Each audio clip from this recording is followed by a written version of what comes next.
It's gonna change anyway. The waif thing came in, you know, I was a waif. And then the next thing you know, you're a sexy monkey. You know, it's like, it's always something else. You're gonna be like fat slob soon, I don't know.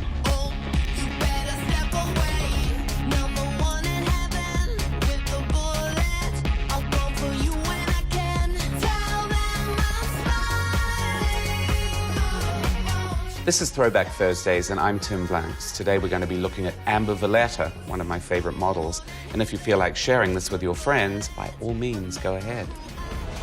Amber was actually part of the next wave after that original wave of the big girls, the Lindas, the Naomis, the Cindys, and the Christies. The models that came after tended to downplay the idea of their super-ness. And so people built up this idea of the waif as an alternative, Kate Moss being the most famous example.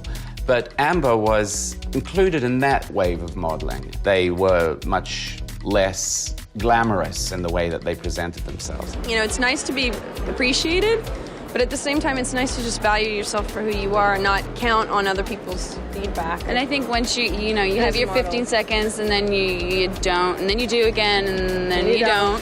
And then you don't. You kind of get used to, like, okay, I'm going to be constant whether everybody else around me is or isn't. Yeah. So, well said. Thanks, hon. Amber's best friend is a model with Shalom Harlow. Together they ended up hosting House of Style on MTV. Very slinky and very, naughty and flashy. I having to flash the whole crowd. My dress was a little on the short side. A little on the short side. I think of great models as being like actresses in that they're called upon to give performances every time they do a show. They assume another persona.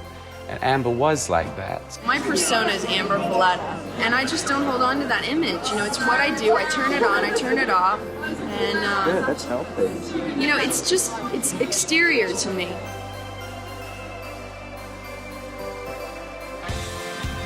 With that sort of screen-friendly quality, it was a natural evolution for her to actually go on into acting.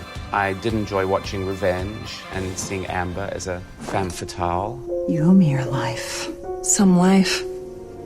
I'm slinging drinks for honeymooners in Ecuador while you're the First Lady of New York. She has spoken openly about what modeling did for her in both good ways and bad ways. There were temptations and she surrendered to them, and she came through all of that. I'm not just a face.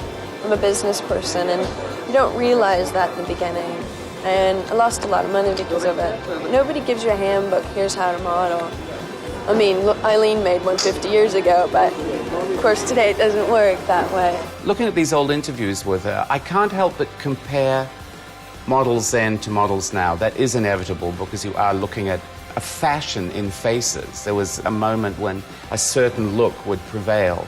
And I think Amber will be remembered, even though she herself would have resisted the label, as one of the greatest beauties of a golden time in fashion. I'm definitely proud of the mark I've left on this decade. As long as we've got, proof of it, it'll be there. And, that makes me really happy. I've been part of something.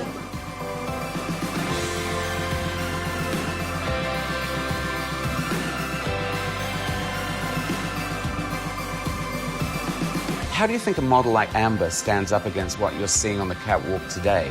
I'd love to know. Leave your comments below. This is Throwback Thursdays, and I'm Tim Blanks.